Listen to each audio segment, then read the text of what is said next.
Wow, may ganito pala rito.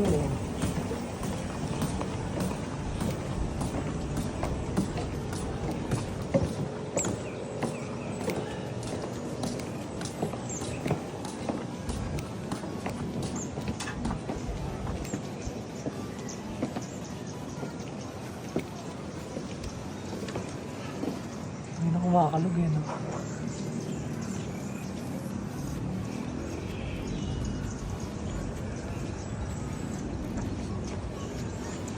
Pero bakit nandito ka pa?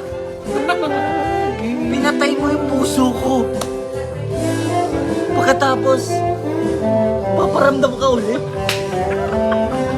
Bakit? Nandun na siya sa ano, nagre-relax na siya. Bakit? Wala natin lagi mo eh. Di na gumagana ang puso ko. Babalik Pagdating ng ng araw. ating lagat Darating nito. ng gabi. Mararamdaman.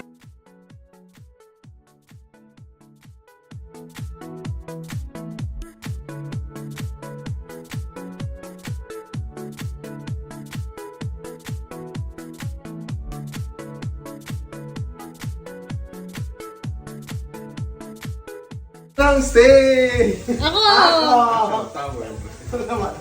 Ba't di ka nagaganon pag off-cam? Dapat nagaganon ka rin. Nang sino gusto? Mukhang tanga kasi. Alam mo guys, kanina pa kami nandito, hindi niya kami tinatanong, sino gusto ng Kaya steak? nga. Hindi, para sa inyo nga to eh. Paalis na nga tayo. Sarap po. Kanina pa ako nandito, walang sino gusto ng steak?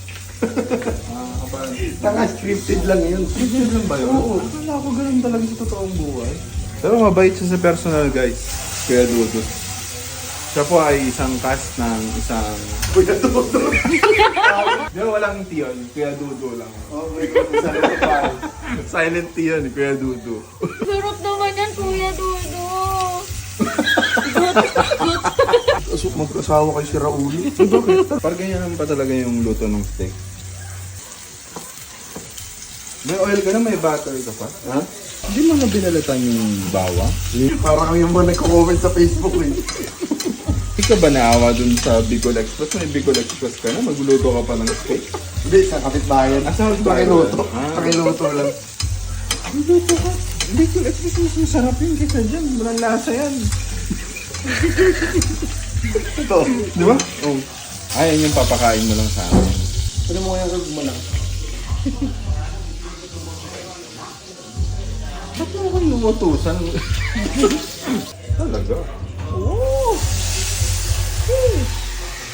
Masarap po ang steak ni Kuya Dudut, no? Pero mukhang mas masarap po si Kuya Dudut. Hindi, mukhang mas masarap yung Bicol Express. Hindi kami magkasama ni Chloe dahil malayo siya sa akin at masakit ang puso ko. Nasa Japan kasi siya. Pauwi na siya at meron akong 3 hours para mag-prepare ng food na kakainin niya. Miso, black cod. Wala akong cod na mahanap. Meron ako ditong apahap. Hugasan lang natin siya ng sake. Meron tayong sake. Hugas-hugas lang. Tabi muna natin yan. Tapos, para sa kanyang marinade mismo, gumamit kayo ng miso. Tapos, sake, mirin, as 1 tablespoon ng sugar. Dito na rin natin ang konting salt. Minove lang natin yung Valentine's Day, mahal. 3 hours ko lang siya i-marinate. Pero, ang recipe talaga, 2 days. What the Tabi na muna natin yan. Hi! How's Japan? Nandito na si Chloe sa Pilipinas ulit. Masigla na ulit ang puso ko. Uy. Okay. Ngayon, air fryer natin siya. 200 degrees Celsius. Bagong-bago yung air fryer ko. Hanabishi air fryer with steam function. Bakit ito pinili ko? Pag may steam function, hindi siya magdadry. First time ko siyang gagamitin para dito sa isdang to. Para moist pa rin.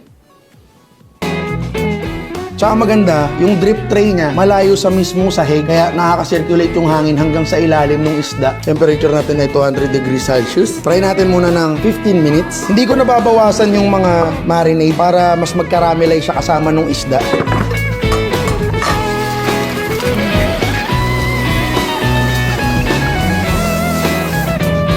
Tapos ngayon, dahil glass siya, madali natin siyang masisilip. Pagang. Kahit nagluluto pa siya, alam mo na kung anong itsura niya. Hindi ka na masusunugan ng pagkain. Ganito na itsura niya. Ganito yung gusto ko. Yung medyo may mga sunog-sunog. Punasan ko siya ng marinade niya.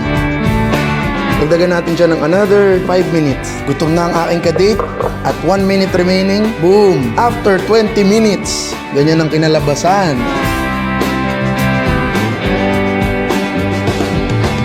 Ito na ang ating miso apahap or miso sea bass. Thank you so much, Hanabishi Air Fryer with steam function. Tapos glass pa yung container para pagligtas ng aking Valentine's Day. Happy Valentine's Day! Welcome back! Saan galing yan? It's flowers for you. Galing to. Okay, itadakimasu.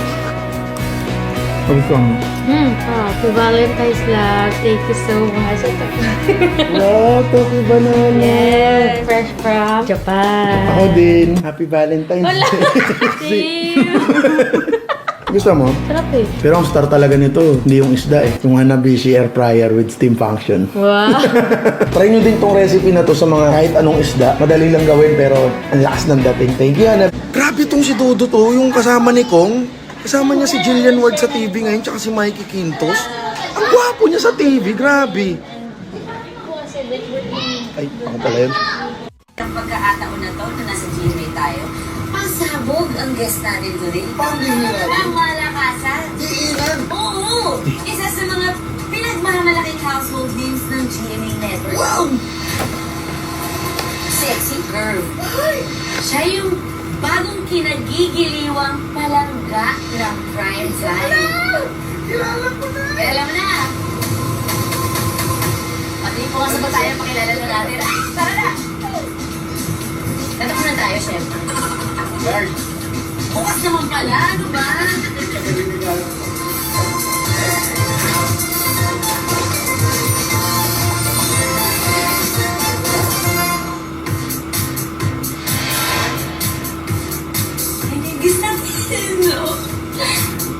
If you're not subscribed to Team Payaman, why not? Coconut Pocknot. Subscribe now and ring the notification bell. Gago!